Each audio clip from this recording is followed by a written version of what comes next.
Louvado seja nosso Senhor Jesus Cristo, para sempre seja louvado.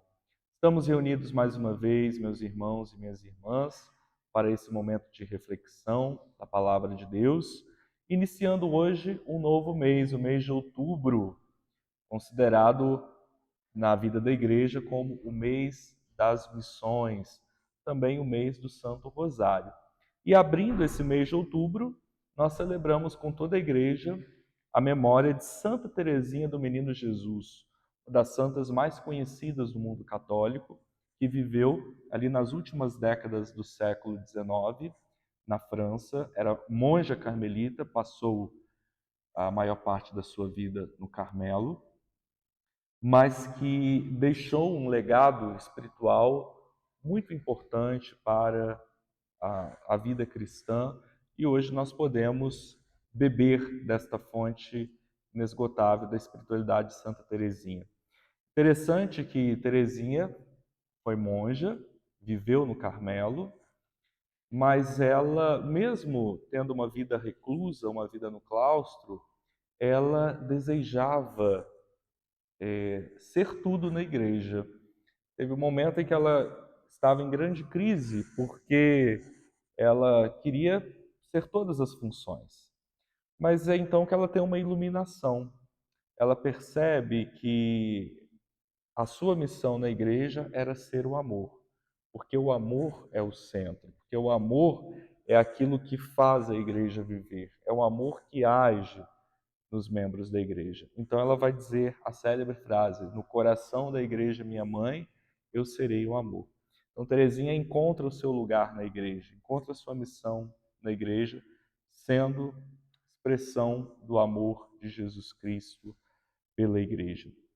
Ela é padroeira das missões, embora nunca tenha deixado o Carmelo, mas através da sua oração, do seu coração universal, da sua comunhão com toda a igreja, também das cartas que ela escrevia incentivando os missionários, essa mulher teve um coração profundamente missionário, por isso declarada patrona das missões junto com São Francisco Xavier.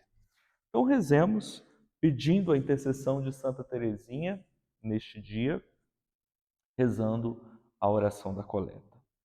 Ó Deus, que preparais o vosso reino para os pequenos e humildes, fazei-nos seguir confiantes o caminho de Santa Teresinha do Menino Jesus, para que por sua intercessão nos seja revelada a vossa glória eterna. Por nosso Senhor Jesus Cristo, vosso Filho, que é Deus, e convosco vive e reina na unidade do Espírito Santo por todos os séculos dos séculos. Amém. Meus irmãos, o texto bíblico de hoje está em Lucas 9, versículos 51 a 56. O Senhor esteja convosco. Proclamação do Evangelho de Jesus Cristo segundo Lucas.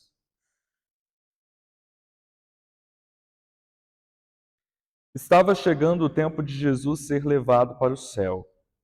Então ele tomou a firme decisão de partir para Jerusalém e enviou mensageiros à sua frente.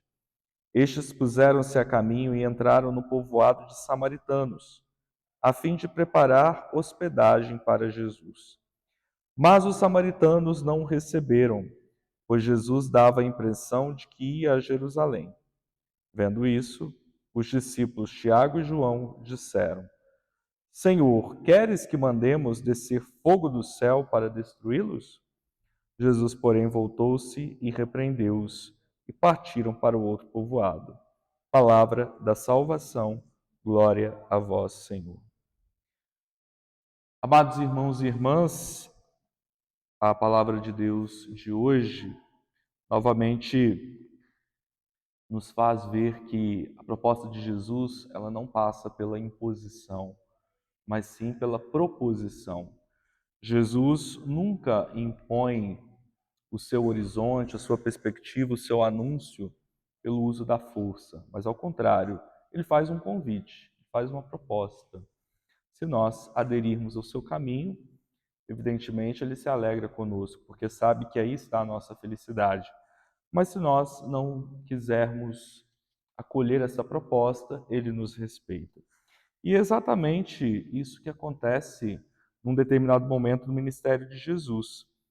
Jesus e os seus discípulos passam pelo território dos samaritanos, mas aí os samaritanos, que eram inimigos do povo judeu, né, eles não se davam, eram dois povos, embora irmãos, mas profundamente divididos. Os samaritanos não acolhem Jesus, não lhe dão hospedagem. Os discípulos então ficam irritados e perguntam a Jesus: Senhor, queres que mandemos descer fogo do céu para destruí-los? Ou seja, os discípulos reproduzem a lógica humana.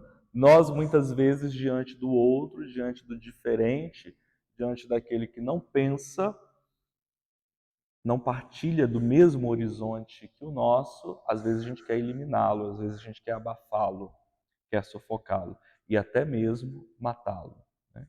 Então os discípulos reproduzem essa lógica e Jesus então vai repreendê-los, né? Vai fazê-los ver que, como eu disse, a sua proposta não passa pela imposição.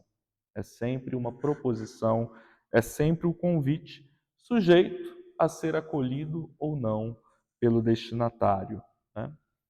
Então vemos que Jesus tem um respeito absoluto pela nossa liberdade humana, né? Jesus não nos manipula em favor dos seus interesses, mas ao contrário, nos oferece caminhos de vida e respeita a nossa liberdade.